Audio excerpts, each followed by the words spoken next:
누가복음 4장 21절부터 30절까지 한 목소리로 읽겠습니다. 예수께서 그들에게 말씀하셨다. 이 성경 말씀이 너희가 듣는 가운데서 오늘 이루어졌다. 사람들은 모두 감탄하고 그의 입에서 나오는 그 은혜로운 말씀에 놀라서 이 사람은 요셉의 아들이 아닌가 하고 말하였다. 그래서 예수께서 그들에게 말씀하셨다. 너희는 틀림없이 의사야 내 병이나 고쳐라 하는 속담을 내게다 끌어대면서 우리가 들은 대로 당신이 가버나움에서 했다는 모든 일을 여기 당신의 고향에서도 해보시오 하고 말하려고 한다. 예수께서 또 말씀하셨다. 내가 진정으로 너희에게 말한다. 아무 예언자도 자기 고향에서는 환영을 받지 못한다. 내가 진정으로 너희에게 말한다. 엘리야 시대에 3년 6개월 동안 하늘이 닫혀서 온 땅에 기근이 심했을 때에 이스라엘에 과부들이 많이 있었지만 하나님이 엘리야를 그 많은 과부 가운데서 다른 아무에게도 보내지 않으시고 오직 시돈에 있는 사렙다 마을의 한 과부에게만 보내셨다.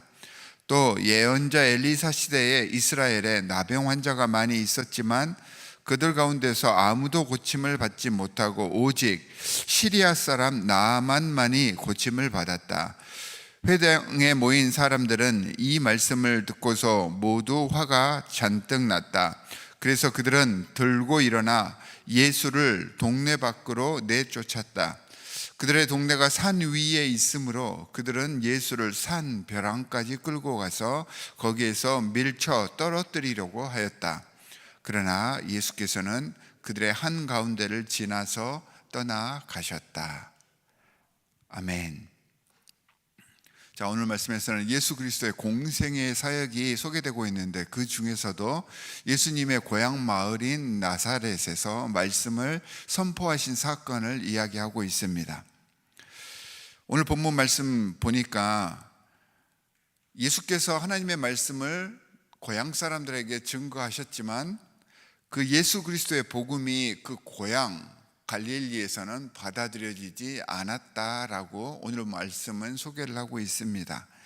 예수 그리스도를 통해 하나님의 말씀이 선포가 되었고 그 말씀이 오늘 21절에 보니까 그들의 귀로 복음과 은혜의 말씀을 직접 들을 수 있는 영광이 임했는데 또한 이 하나님의 말씀이 예수 그리스도의 입을 통하여서 그 갈릴리 사람들에게 선포되었을 때 예수 그리스도의 말씀과 그 능력의 힘을 거기에 앉아 있었던 모든 사람들이 느끼고 있었음에도 불구하고 그들은 예수 그리스도를 받아들이지 않았던 것입니다.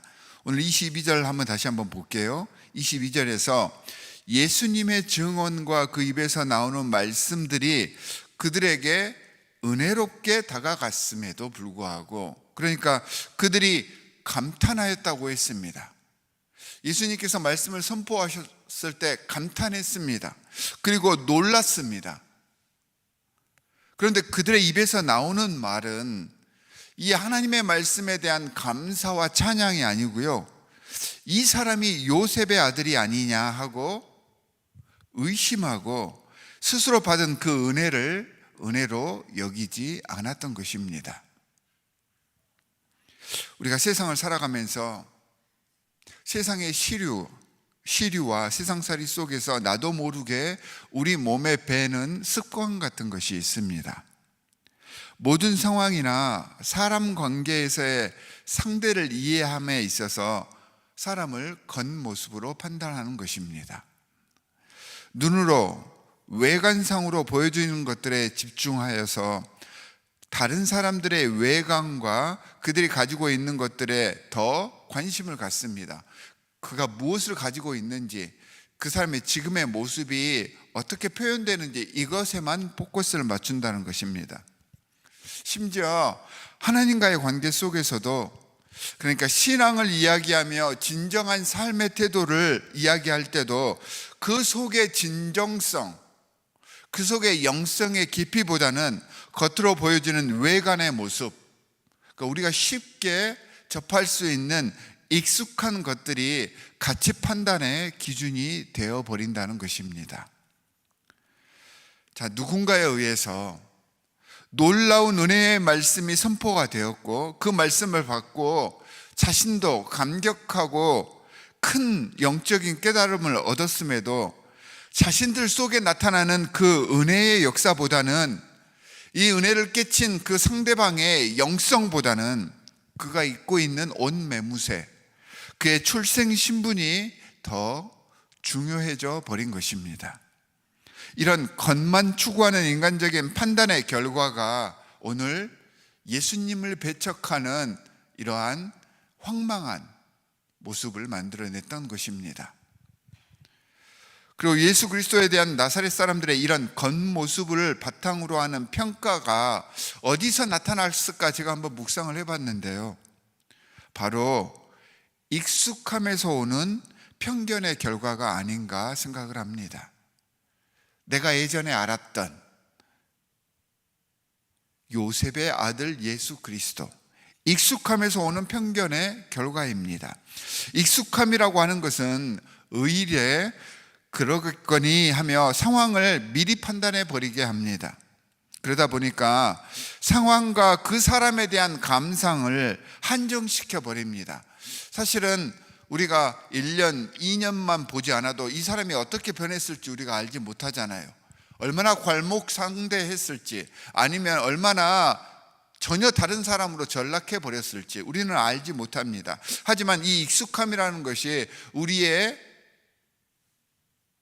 여러 가지 많은 판단들을 제한을 해버리는 것입니다. 이 익숙함은 우리의 발전과 새로운 적응을 방해합니다. 익숙한 것만을 찾고 선택하게 함으로써 변화를 거부하게 하는 것이 바로 이 익숙함입니다. 특별히 하나님과의 관계 속에서 이 익숙함은 어떤 면에서는 엄청난 죄가 될 수가 있습니다. 사람들은 많은 위기를 지나 몇 번의 성공을 경험하여서 나름대로의 노하우가 그 사람의 인생 속에 쌓이게 되는데, 이 노하우로 인해서 이 익숙함 속에 있을 때 안정감을 느끼게 됩니다. 그리고 이 안정감 속에서 자신의 모든 주위에 일어나는 상황들을 컨트롤하기를 원합니다. 이게 인간의 본성입니다. 당연합니다. 그래서 그 익숙함으로 하나님께 묻고 하나님께 나아가는 것보다 더 빠르고 더 편하게 그 익숙함 속에서 모든 것들을 결정을 하려고 합니다. 갈릴리인 나사렛 사람들은 자신들의 경험과 익숙함으로 예수 그리스도를 판단해 버렸던 것입니다.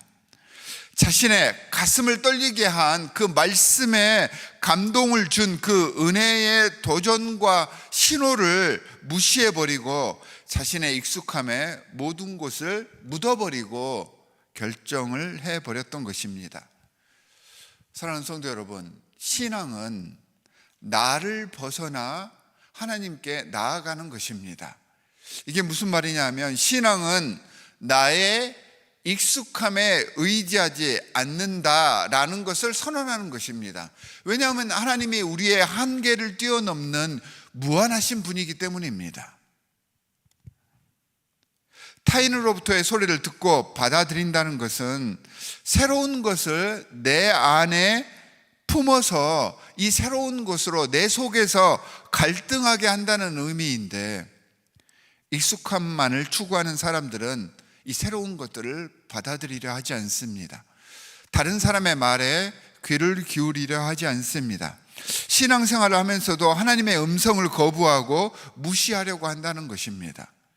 사실 저도 그렇습니다. 사람이기 때문에 이러한 모습들이 자꾸 드러납니다. 이게 익숙함이 주는 함정입니다.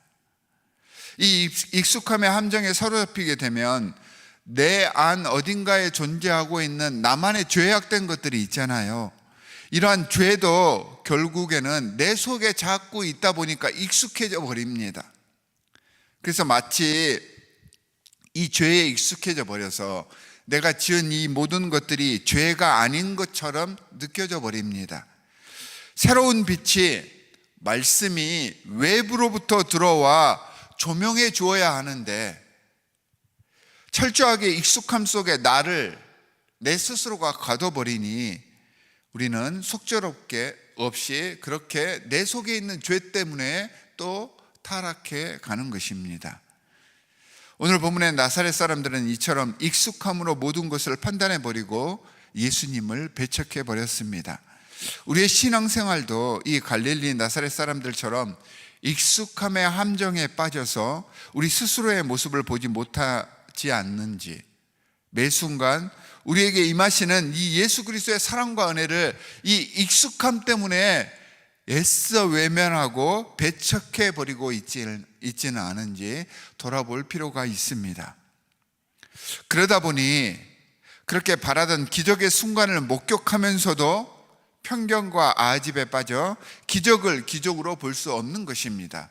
그러다 보니 29절에 보니까요, 이들이 예수 그리스도를 동네에서 쫓아냈고 산 낭떠러지에 밀쳐 떨어뜨리고자 예수를 끌고 갔다고 했습니다. 하지만 그러니까 지금 그들이 예수님을 산 꼭대기 절벽에 밀어넣은 채 지금 마음의 분노와 폭력으로 예수님을 둘러싸고 지금 살인을 하려고 하는 것이잖아요. 예수님을 떨어뜨리려고 했다고 했습니다. 그런데 어떤 현상이 일어났냐면, 이렇게 분노와 폭력으로 겹겹이 둘러싼 그 압박과 공격을 예수님께서요 유유히 빠져나오셨다라고 했습니다. 이게 이해가 되지 않는 상황이잖아요. 지금 모든 사람들이 예수님을 에워싸고 예수님을 산 꼭대기에서 떨어뜨리라고 하는 그런 상황인데 예수님이 그냥 빠져나오십니다. 그런데 아무도 예수님에게 손을 대지 못하고 있습니다. 자신들이 죽이고자 하였지만 지금 생각은 죽이고 싶은데 손 하나 깜딱하지 못하고 떠나시는 예수님을 바라만 보고 있었습니다. 여러분, 이것도 기적이지 않습니까? 자신들이 하고자 하는 일들을 아무것도 할 수 없는 그런 상황을 자기들이 맞닥뜨리고 있는데 이게 기적인지조차 모릅니다. 그러면서 예수님을 그냥 떠나보내고 있었던 것입니다. 겉으로 사람을 평가하거나 겉모습을 꾸미는 우리가 되어서는 안 됩니다. 세상에서 일어나는 모든 일들을 내가 눈으로 보았다고 그 눈에 본 것이 사실이 아닙니다. 사실 우리가 보고 있는 그것이 진짜인지는 우리가 알 수 없는 것이잖아요. 우리가 눈으로 봤어도 그게 옳은지 그른지 모르는 상태가 얼마나 많습니까? 그 속 사정을 모를 때가 굉장히 많습니다. 그래서 겉모습에 현혹되는 우리가 되어서는 안 됩니다. 우리가 보는 익숙함에 우리 스스로가 매몰되어서는 안 됩니다. 우리의 속을 주님과의 관계 속에서 자꾸 가꾸고 발전시킬 수 있는 우리가 되기를 바랍니다. 그리고 거기에 우리의 익숙함을 내려놓고 하나님께 아뢰일 수 있는 우리의 신앙이 될 수 있도록 계속해서 노력하고 새로운 것들을 듣고 새로운 것들을 수용하기 위해서 몸부림치는 우리가 되어야 합니다. 내 경험과 경력을 고집하는 것이 아니라 예수 그리스도의 말씀이 우리 안에서 생동할 수 있도록 내 장막의 벽들에 창문을 내고 문을 열어 두어야 한다는 것입니다. 그랬을 때 우리는 우리 주위에서 끊임없이 역사하시는 하나님의 은혜와 예수 그리스도 그리고 성령의 함께 하심을 더 직접적으로 체험할 수 있고 어떻게 이 역사가 우리 안에서 활동하고 있는지를 체험할 수 있게 되는 것입니다. 오늘 하루 우리의 익숙함에 매몰되지 않고 하나님의 말씀에 의거해서 하나님의 말씀이 우리 안에서 갈등할 수 있게 하는 오늘 하루가 되시기를 주 예수 그리스도의 이름으로 간절히 축원합니다. 두 가지 기도 제목을 드리도록 하겠습니다. 첫 번째는 익숙함의 함정에 빠져서 주님과의 관계가 더 나아가지 못하고 있지는 않은지, 혹시 이런 죄를 범하고 있지 않은지 우리가 돌아볼 수 있게 해 주십시오라고 기도하시기 바랍니다. 저희 교회에 여러 많은 부서들이 있고 여러 많은 위원회들이 있습니다. 각 위원회 사역, 부서들의 사역도 중요하지만 더 중요한 것은 이 모든 부서와 위원회가 유기적으로 합력하고 조화를 이루어서 주님의 영광을 드러내는 일입니다. 그래서 함께 서로 하나님의 영광을 드러낼 수 있는 우리 교회 공동체가 될 수 있도록 해 주십시오. 화목하고 희생하는 우리 교회 공동체가 될 수 있게 해 주십시오라고 기도해 주시기 바랍니다. 두 가지 기도 제목을 가지고 우리 함께 기도하도록 하겠습니다. 하나님 아버지, 정말로 감사합니다. 우리가 세상을 살아갈 때 겉에 보이는 것으로만 세상을 판단하였습니다. 내가 안정감을 느낄 수 있는 익숙한 것들만을 받아들이고 그런 것들을 옳다고 하였습니다. 우리는 연약하고 부족하기 때문에 세상의 모든 이치를 꿰뚫을 수도 없을 뿐만 아니라 세상에 하나님께서 운행하시는 모든 섭리를 잘 알지도 못합니다.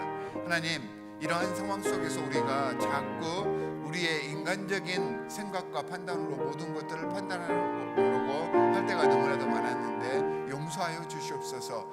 오히려 힘들고 어려운 것들, 우리 눈에 보이는 것들을 판단하고 결정하는 것이 아니라 더 깊이 말씀으로 묵상하고 기도로 묵상함으로써 하나님께서 이 모든 현상을 통하여서 우리에게 이루시고자 하시는 뜻이 무엇인지를 깨달아갈 수 있는 영적인 깊이를 더해가는 저희가 되게 하여 주시옵소서. 하나님 아버지, 오늘 하루도 내 익숙함에 내 스스로를 묻어버리지 않게 하여 주시고, 하나님 아버지, 새로운 것들을 받아들이고 남의 말을 잘 경청함으로써 새로운 것들이 내 삶 속에서 익숙함과 갈등하게 하여 주시옵시고, 이를 통하여서 매 순간 성숙해가는 하나님의 백성들 되게 하여 주시옵소서. 이랬을 때 우리가 열린 마음으로 세상을 바라보고 우리의 삶을 살아갔을 때 하나님의 놀라우신 은혜가 우리 속에서 어떻게 역사하시는지를 깨닫게 된다는 것을 오늘 말씀을 통해 배웠사오니, 하나님, 예수 그리스도를 배척하지 않는, 예수 그리스도를 받아들이는 참다운 신앙의 삶을 살게 하여 주시옵소서. 하나님 아버지, 우리 교회 공동체에 여러 가지 많은 위원회와 또한 부서들을 허락해 주셨습니다. 팀 사역을 허락해 주셨습니다. 물론 각 위원회에서, 각 부서에서 최선을 다하여서 자신의 사역을 잘 감당하는 것 중요합니다. 꼭 그럴 수 있도록 우리가 헌신하고 전념하겠습니다. 하지만 이것도 중요하지만 더 중요한 것이 하나님의 말씀하에, 예수 그리스도의 이름하에 서로가 함께 모이는 것입니다. 서로를 이해하고 서로를 수용하고 받아들이는 하나가 되는 그 사역이 더 중요함을 우리가 깨닫게 하여 주시옵소서. 하나님 아버지, 자꾸 내 것만이 중요하다고 생각할 수가 있는데 이러한 내 생각을 내버리고 어떻게 다른 사람들과 연계하고 어떻게 연합하여서 하나님께 영광을 돌릴 수 있을 것인지를 생각할 수 있는 아름답고 귀한 현명한 지혜의 공동체 되게 하여 주시옵시고, 이 공동체를 통해서 하나님의 놀라운 사역이 이루어지게 주님께서 인도하여 주시옵소서.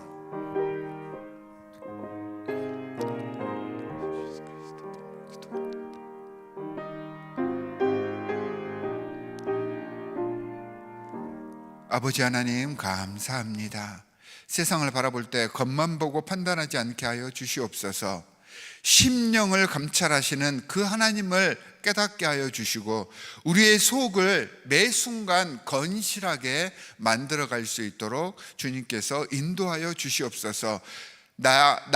우리의 익숙함 때문에 주님께서 허락하시는 놀라운 은혜와 기적의 순간들을 외면하지 않게 하시고 그 순간에 기쁨으로 감사하고 주님께 찬양드리며 주님께 영광을 돌리기를 간절히 원하오니 우리의 내적인 아름다움을 채워나가갈 수 있는 오늘 하루가 될 수 있도록 주님, 우리를 인도하여 주시옵소서. 하나님, 교회를 이루는 여러 지체들이 있습니다. 이 지체를 허락하심은 하나님의 영광을 위해 모든 지체들의 조화로운 발전을 위한 것임을 우리가 잘 아오니 이 하나됨의 하나님의 원칙을 위해 더 겸손하며 더 섬기며 상대를 배려하고 인정함으로 연합하게 하시고 이러한 과정들을 통해서 영적인 고향인 이 교회 공동체를 세워가기를 간절히 원합니다. 이 영적 하나님의 공동체 또한 하나님의 나라를 이루기 위하여서 우리 스스로가 주님 앞에 이 시간 서원하오니 우리를 받아 주시옵소서. 하나님, 우리를 주님의 나라 건설을 위한 귀한 소중한 도구로 활용하여 주시옵소서. 이를 통하여서 주님의 놀라운 사랑이 세상에 증거될 줄 믿사오니 하나님, 겸손의 사람, 희생의 사람, 또한 나를 내려놓는 나를 비울 줄 아는 지혜로운 하나님의 사람이 되게 하여 주시옵소서. 오늘 또 이 말씀을 부여잡고 주님 앞에 나아갑니다. 주님께서 함께 하시고 우리를 매 순간 주님의 영광을 위해 사는 하나님의 백성으로 세워주실 줄 믿사오며 우리를 구원하신 주 예수 그리스도의 이름으로 기도하옵나이다. 아멘. 하늘에 계신 우리 아버지여, 이름이 거룩히 여김을 받으시오며 나라의 임하옵시며 뜻이 하늘에서 이룬 것 같이 땅에서도 이루어지이다. 오늘날 우리에게 일용할 양식을 주옵시고 우리가 우리에게 죄 지은 자를 사하여 준 것 같이 우리 죄를 사하여 주옵시고 우리를 시험에 들게 하지 마옵시고 다만 악에서 구하옵소서. 나라와 권세와 영광이 아버지께 영원히 있사옵나이다. 아멘.